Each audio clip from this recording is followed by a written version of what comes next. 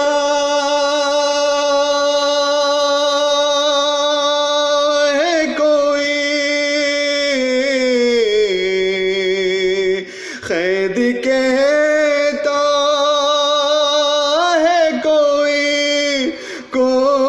یتیم بابا ہے. اے خستتاً سکینہ، اے بے وطن سکینہ، رو رو پکاری مادر. اے جان و تن سکینہ، اے خستتاً سکینہ، اے بے وطن سکینہ،